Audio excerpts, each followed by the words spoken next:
Welcome to Little Bighorn Treasure Hunting Sources 61. Remember our webpage at littlebighorntreasurehunting.com to see all the videos in a row. This video has a story that follows a chain of custody. It's about a Winchester 1866 rifle, 44 caliber, rimfire, serial number 27978, manufactured in 1869. The rifle shows very heavy pommel wear where it rode on the saddle here, and it just has a great deal of wear all over. What I find interesting is it is in the serial number range of the Yellow Boy Winchesters presented to Sitting Bull in his election as Supreme War Commander. Watch video 11. According to Ekacha Kanku, Many Rose, says American Horse, a Lower Yanktonian, is written in 3 places on the gun. And there's a 4th carved in on the right side of the buttstock at a later time. And it's old, but not near as old as the other marks that are on it. That's video number 26. The American symbol. The Yanktonian mark is found between the serial number right here, and you can see it here again behind the trigger. And it's also found on it is Preacher and Friend. Also on it is Soldier House. Now, American Horse was a Lower Yanktonian, married to Hoops, one who Hoops, and he had a son, Red Whiskers, and then 2 daughters. Comes up and then born at Little Bighorn. And according to a letter that came with this 1866, it was gifted to Reverend Reed.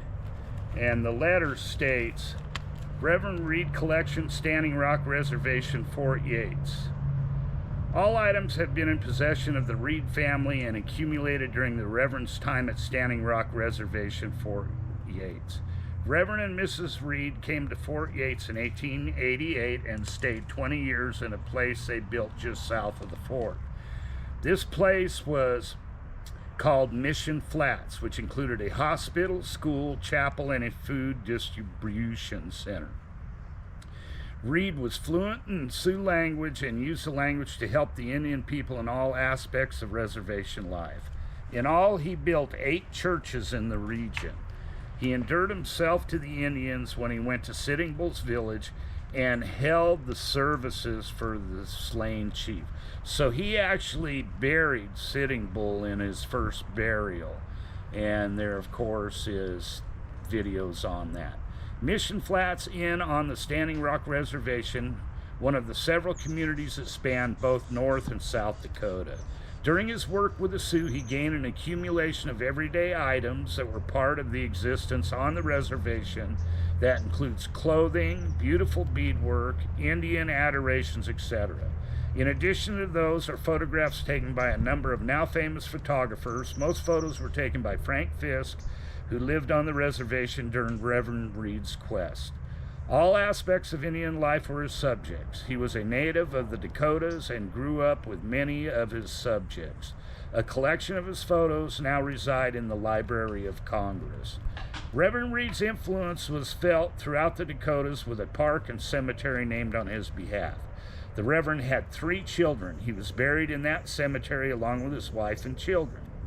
Reverend Reed left these items to his son Raymond, who in turn left them to his daughter Charlotte, who in turn left them to me, Jeffrey Collins. And then I have a note from Bubba, who I purchased this from. Charlie, the 1866 rifle that you got from me was the only firearm from this collection, serial number 27978. And so Black Road and white robe. The black robes were generally Catholic and the white robes were Protestant. And Reverend Reed started his church and school in an old army barracks at the Standing Rock Reservation and was attended by American Horse's children. That's why I think you see Soldier House written on here, because it was an old barracks. And they became friends, and the mark represents Reverend Reed, which is the newer American Togia symbol, and that may have been added shortly before American Horse's death, prior to gifting the rifle to the Reverend. Another amazing fact is that Reverend Reed happened to officiate Sitting Bull's first burial. This fits with the 2 burial cults in video 40. I am so thankful to come across another important piece of Sitting Bull's history. Thank you for watching, and God bless.